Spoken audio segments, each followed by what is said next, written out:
एक बार तुम्हारी समझ में आ जाए कि तुम जिसे सुख समझते हो वो दुख में कूदने जा रहे हो, वो बंधन है। अगर गृहस्थी में भी जाओ तो हरि का आश्रय लेकर भजन करते हुए जीवन व्यतीत करो, नहीं तो बहुत दुख भोगना पड़ेगा। मरना कोई समस्या का हल नहीं है।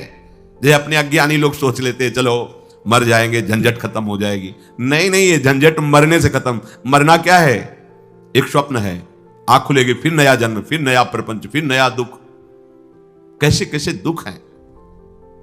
शरीर है पर चल नहीं सकते, एक कदम भी उठाना है तो दूसरा। कैसा जीवन!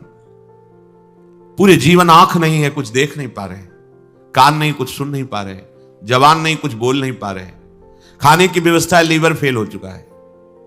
लीवर बढ़िया है, भोजन की व्यवस्था नहीं। देखो ना, भोग भोग रहे हैं, तृष्णा बढ़ रही है, कामना बढ़ रही है। तृष्णा कामना से पीड़ित होकर अधर्म आचरण किया, जेल भोग रहे हैं, नरक भोग रहे हैं। क्या है ये प्रपंच? जरा कभी पर विचार करने का समय कहां देती माया? वो तो प्रवाह में बस बहाए चली जा रही। बड़े भाग्यशाली जन हैं जिनको सत्संग मिलता है, शास्त्र स्वाध्याय मिलता है और विचार करने का अवसर मिलता है। प्रश्न हुआ कि जिन्होंने मन को भोगों में फंसा रखा है, मन पर विजय नहीं प्राप्त की, इंद्रियों को विषयों से विलग नहीं किया, शरीर में अहम बुद्धि रखते हैं, वो इस प्रबल माया से, प्रचंड माया से कैसे मुक्त हो सकते हैं? कोई उपाय है? जिनका मन वश में नहीं हुआ, जिनकी इंद्रियां भोगों में लगी, शरीराभिमानी हैं। हम सब इसी कोटि के हैं। देख लो ना, बातें चाहे जितनी बनाओ, शरीर को हम अपना स्वरूप मानते हैं, मन इंद्रियों के भोग को हम अपना सुख मानते हैं।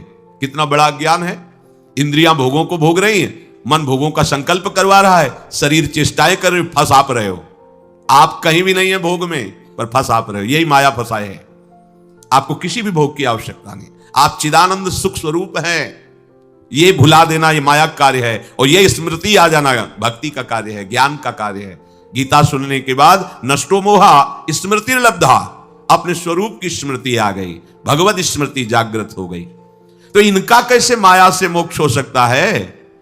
जो शरीराभिमानी हैं, मन निग्रह नहीं किया, इंद्रियों के भोगों में जो रमण कर रहे, तो बोले पहले विचार करना चाहिए। विचार शब्द सबसे पहले आया है। अच्छा, ये विचार कहां से प्रकट होता है? ये विवेक से होता है। विवेक से विचार होता है। बुद्धि तो बेकार की बात है। यही तो हमें फंसाया है बुद्धि। यही तो निश्चय करती इसमें नहीं, उसमें सुख है, वहां उस पद में सुख है, उस संपत्ति में। यही तो बेईमानी कर रही बुद्धि। अब बुद्धि के ऊपर कोई बैठे तब समझ में आए, वो है विवेक। और ये विवेक केवल साधु संग से मिलता है। बिन सत्संग विवेक ना होई, और सत्संग केवल भगवत कृपा से मिलता है। ये आपके प्रयास से नहीं, आपके भाग्य से नहीं है। बिनु सत्संग विवेक न होई, और राम कृपा बिनु सुलभ न सोई। सत्संग मिल गया, मानो हमारे ऊपर भगवान की विशेष कृपा हो गई। अब इस विशेष कृपा में विवेक जागृत होता है, फिर उससे विचार होता है। कहते विचार करके देखे कि ये जो स्त्री पुरुष का आकर्षण है, अनादिकाल से ये चला आ रहा है। प्रकृति का पुरुष के प्रति आकर्षण, ये संसारी मनुष्य इसी आकर्षण में सुख की भावना से दुख में बंधता चला जाता है। बहुत बड़ी विचित्र लीला भगवान की है। बहुत, इसीलिए चूंकि जो जिनका विवेक जागृत हो, देख के वो कांप जाते हैं। कितनी विचित्र लीला है। किसी एक जगह साधक रहते थे, भ्रमण के समय की बात है। दोष दृष्टि मत करना, माया का प्रभाव ही ऐसा है। अगर आप चूक करेंगे तो आप चले जाएंगे, हम चूक करेंगे तो हम चले जाएंगे। चूक नहीं होनी चाहिए। चूक का मतलब आज्ञा उल्लंघन, शास्त्र आज्ञा उल्लंघन, गुरु आज्ञा उल्लंघन, ये चूक है। ये आपको ले जाएगी भक्तों के संग से। ऐसी घनीभूत भक्ति, घनीभूत जिनमें कहीं भी पोलापन नहीं है। ठोस, घन कहते हैं ठोस को। अगर घनीभूत भक्ति है तो भक्तों की कृपा से जागृत होती। भक्तों की कृपा का स्वरूप उनके वचनों के अनुसार चलना। अगर घनीभूत भक्ति नहीं, उसमें पोलापन है, तो फिर गिरने के चांस है। एकांत जंगल में वो रहते थे, पूरे आश्रम में अकेले। 2, 4, 10 लोग दिन में आ जाते थे, शाम के नहीं। वहां एक पागल शरीर वाली स्त्री दरवाजे पे गेट के ऐसे ही, उनको दया आई। सर्दी का समय था, अंदर कर लिया, भोजन पवाया। साधु का हृदय ही ऐसा होता है। पर दया बिना साधु कसाई, और दया करी तो आफत आई। दोनों बातें ध्यान रखनी चाहिए। दया, अगर भगवत स्मृति चल रही है तो तुम्हारी ठीक है, अगर भगवत स्मृति में बाधा पड़ जाए तो दया छोड़ के तुरंत भाग पड़ना चाहिए, याद संभालनी चाहिए। याद गई तो दया फंसा देगी, बस ध्यान रखना। यही दया फंसा दिया भरत जी को, भगवान की याद भूल गई, हिरण की याद आ गई, अब दया खतरनाक हो गई। दया नहीं तो साधु कैसा, दया बिना साधु कसाई, और दया करी तो आफत आई, ध्यान रखना। भगवान भी सावधान कहते हैं, करुणा करो सब पे, दया पर निर्मम होकर, ममता नहीं होनी चाहिए। अगर ममता हुई तो चूक हो गई, फिर तो गए। अब उनको ऐसा करना चाहिए, कंबल दे देते, भोजन दे देते, उसको विदा कर देते, पर ऐसा नहीं हुआ, त्रुटि हो गई। धीरे धीरे वो वहीं रहने लगे। कुछ समय बाद मार्ग भ्रष्ट हो गए, भागना पड़ा वहां से। ये क्या, किसी भी रूप में माया शक्ति है। दया, करुणा, सेवा, भावना, सावधान। अगर विवेक है, विचार है, तो आज्ञा पर चलो, शास्त्र आज्ञा पर चलोगे, कहीं कोई बल बांका नहीं। शास्त्र आज्ञा करता है, बलवान इंद्रिय ग्रामो विद्वानमपि कर्षति। इंद्रियां बड़ी बलवान हैं, बड़े बड़े ज्ञानियों को, विद्वानों को भी विषयों में फंसा देती हैं। इसलिए परस्पर प्रकृति पुरुष के आकर्षण से उपासक जो बचने के लिए चला है, उसे एकांत में कभी संभाषण या किसी भी तरह की एकांतिक वृत्ति परस्पर आकर्षण वाले शरीर के साथ स्वीकार नहीं करनी चाहिए, नहीं तो बंध जाएगा। देखो ना, सुख की प्राप्ति के लिए वो चेष्टा करता है और उससे बड़े बड़े दुखों का सामना करना पड़ता है। जो पुरुष भगवान की इस माया से पार जाना चाहता है, उसको यह विचार करना चाहिए कि मैं सारी चेष्टाएं सुख के लिए कर रहा हूं, फिर मुझे दुख क्यों भोगना पड़ रहा है।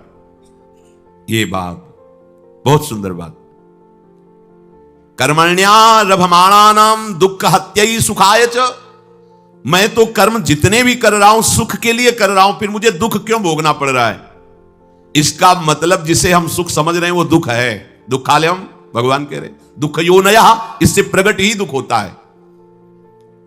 देखो, विचार करना चाहिए।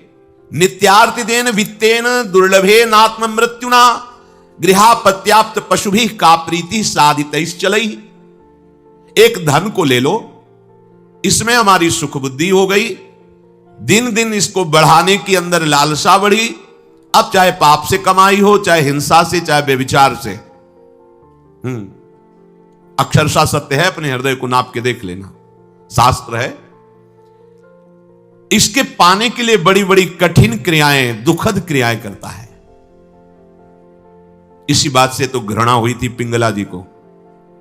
जनकपुरी में, विदेहराज की नगरी में, ये वैश्यावृत्ति करती थी, अपने शरीर को बेच करके धन कमाना।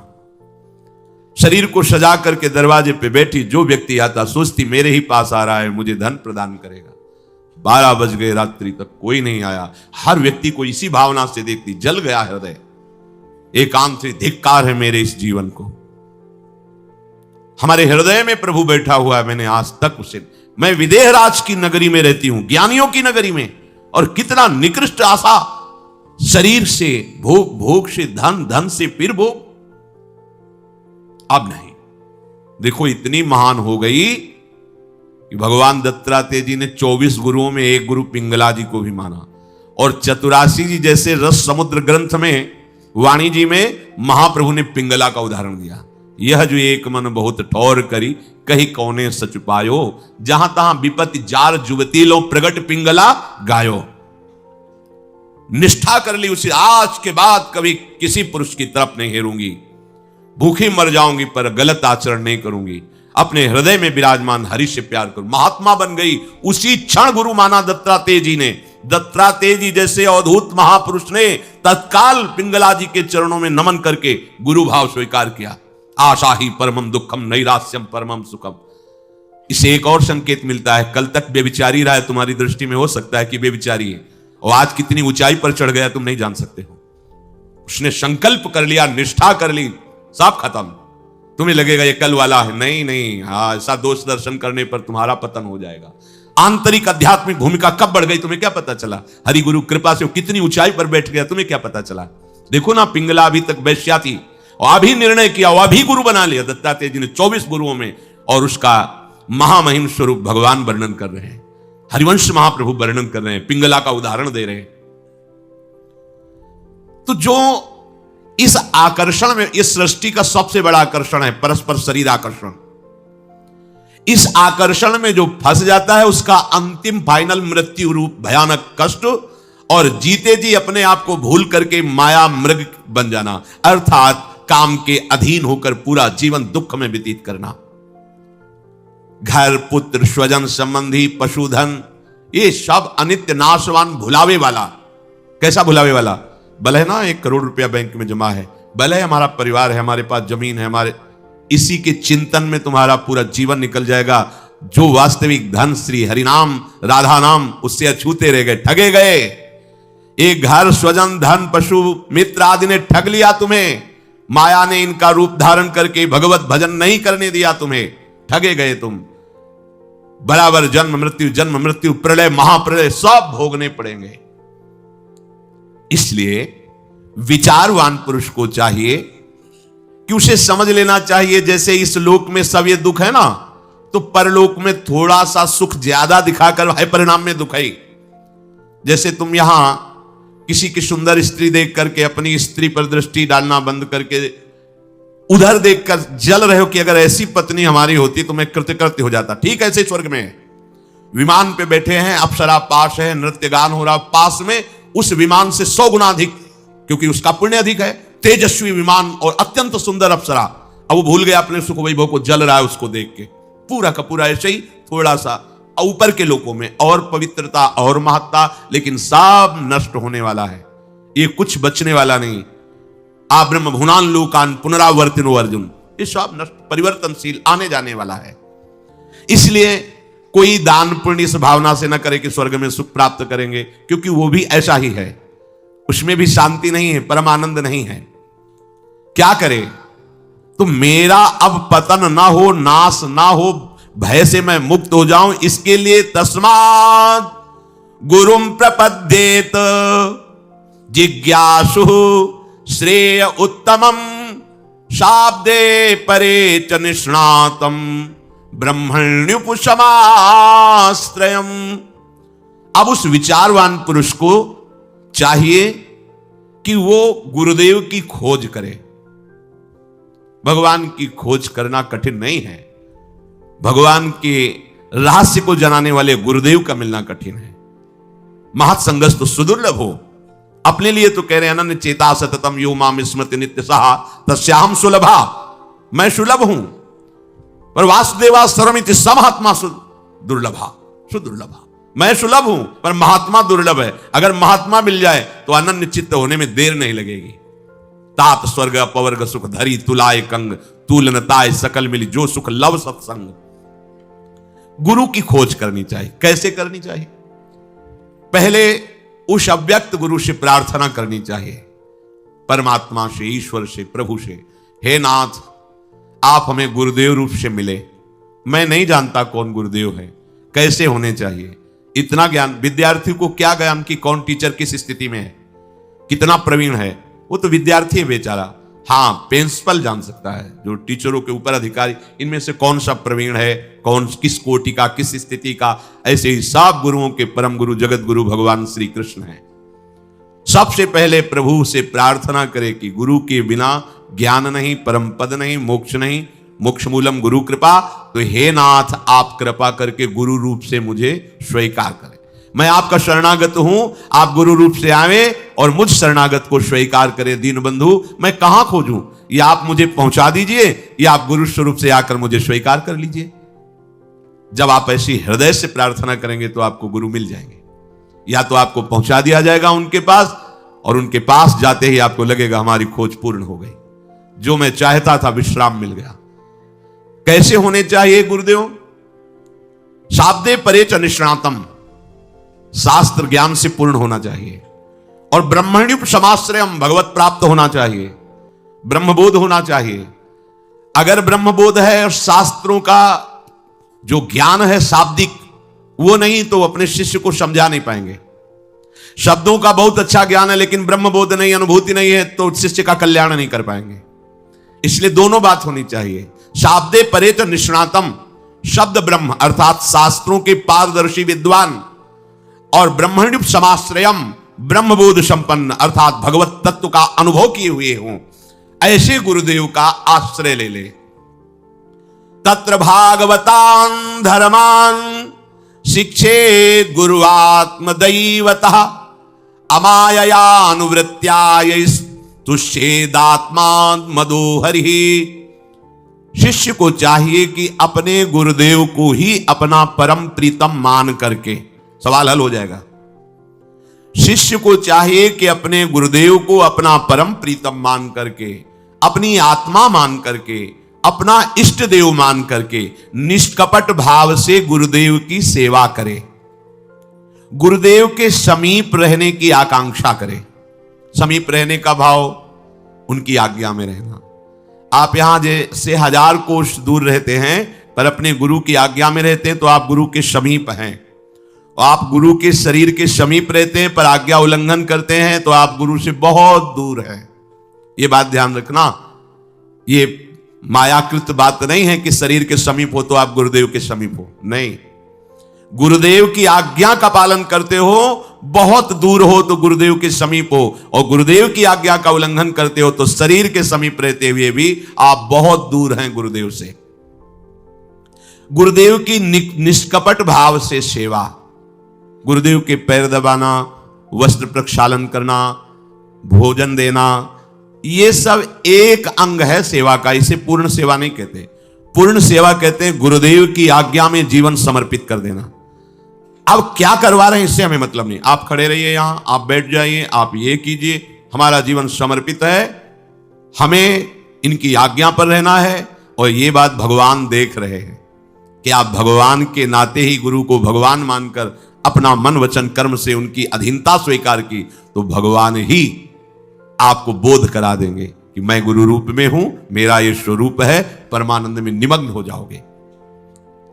गुरु की जब कोई इस तरह से आराधना करता है तो गुरुदेव उसे भक्ति की क्रियात्मक शिक्षा देते हैं। क्रियात्मक, मंगला से लेकर शयन तक, व्यापार से लेकर एकांतिक समाधि तक, यह गुरुदेव की प्रकट क्रियात्मक शिक्षा होती है। आप केवल चित्त को समर्पित कीजिए, गुरुदेव में सब प्रकाशित हो जाएगा। प्रश्न करने की जरूरत नहीं पड़ेगी, उत्तर ही उत्तर आपके हृदय में रहेगा, प्रश्न खत्म हो जाएंगे। हम जब तक अपना अलगाव रखते हैं तब तक प्रश्न होता है, जब अलगाव खत्म हो जाता है तो उत्तर आके विराजमान हो जाता है, प्रश्न की जरूरत नहीं पड़ती। गुरुदेव का आश्रय लेने वाले शिष्य को चाहिए सर्वतो मनसो असंगमादौ संगम च साधुषु दयाम मैत्रीम प्रशयम च भूते श्रद्धा यथोचितम। अपने शरीर से, अपनी संतान से, अपने पारिवारिक जनों से गुरुदेव की कृपा शक्ति से अनासक्त होना सीखे, माया मुक्त होने के लिए। यही हम फेल होते हैं। यदि माया मुक्त होना है, गुरुदेव की शरण ली है, गुरुदेव का आश्रय लिया है, तो आपकी अनासक्ति बढ़नी चाहिए। कहां? शरीर से अनासक्त, पुत्रों से अनासक्त, परिवार के संबंधों से अनासक्त। अनासक्त का मतलब बाबा जी बन जाना नहीं होता है, यह अंदर की बात होती है। नाथ सकल संपदा तुम्हारी, मैं सेवक समेत सुतनारी, ये अनासक्त का स्वरूप है गृहस्थ में।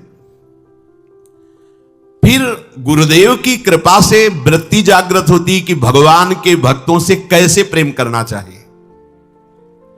एक बार श्री आचार्य चरण वल्लभाचार्य जी के शिष्य थे किसी राजकीय विभाग में, और कुछ घोटाला हो गया। यद्यपि उनका कोई अपराध नहीं था, अन्य कर्मचारियों के द्वारा, उसमें जो बड़े अधिकारी थे वो भी शिष्य थे श्री वल्लभाचार्य जी के। तो उनकी पूरी संपत्ति जब्त कर ली गई और उनको जेल सजा हुई। जब वल्लभाचार्य जी के बड़े अधिकारी दर्शन करने आए तो उन्होंने सिर्फ इतना पूछा, तुम्हें पता था कि वो तुम्हारा गुरु भाई है? कहा जी। तो तुम्हारे हाथ में इतना शासन था कि तुम बचा सकते थे? जी। क्यों नहीं बचाया? अगर तुम्हारा सगा भाई होता तो तुम क्या करते? बोलो ना, क्या करते? तो उनका शरीर से, बुद्धि से, धन से, जैसे भी होता मैं उसे बचाता। इसे क्यों नहीं बचाया? इसका मतलब गुरु संबंध से श्रेष्ठ तुम्हारा परिवार का संबंध है, जाओ हम तुम्हारा त्याग करते हैं।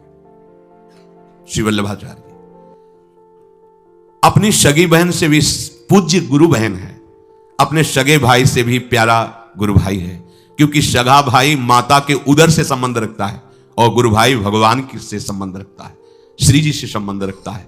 हमारा भक्तों के साथ कैसा व्यवहार होना चाहिए? कम से कम सगे भाई जैसा तो होना ही चाहिए। वैसे तो लालाचार्य जी को आचार्य चरण ने आदेश किया था कि भगवान के प्रेमी जनों को भगवान के समान देखना चाहिए। यदि ऐसा ना हो तो गुरु के समान तो देखना ही चाहिए। तो उनका ऐसा भी नहीं कर सकते, आपके समान मैं किसी को नहीं मान सकता। तो उनका फिर सगे भाई जैसा तो मान सकते, बोले आजीवन व्रत आपकी इस आज्ञा का पालन करूंगा। तो पूरा चरित्र आता है उनका उसमें कि कोई वैष्णव का शरीर बहा जा रहा था, उन्होंने उपहास किया लोगों ने, तो तुम्हारा वो लाए और संस्कार किया, भगवान के पार्षद आए, प्रसाद पाने। बड़ा चरित्र है। इसमें कह रहे यदि माया मुक्त होना चाहते हो, गुरु का आश्रय, उनकी सेवा, मन वचन कर्म से उनकी अधीनता और शरीर संबंधियों से अनासक्ति। इसके बाद भगवान के वैष्णव जनों से, भक्तों से कैसे प्रेम करना चाहिए, यहां यह बात क्यों कह दी? क्योंकि यही अपराध सब मिटा देगा आपको। ध्यान रखना, सृष्टि में कहीं भी आप भयंकर अपराध करोगे तो सबसे पहला काम होगा गुरु पर दोष दृष्टि हो जाना, गुरु से संबंध हटवा देना। क्योंकि तुम्हारा तभी नाश होगा जब गुरु पर दोष दृष्टि और गुरु से संबंध हटेगा, तभी माया तुम्हें रौंद पाएगी। नहीं, गुरु मेहरबान तो चेला पहलवान। अगर गुरु कृपा दृष्टि है तो घोर प्रपंच में खड़ा भी हो तो भी माया उस पर आंख नहीं दिखा सकती। ऐसी भगवान की गुरु महिमा है।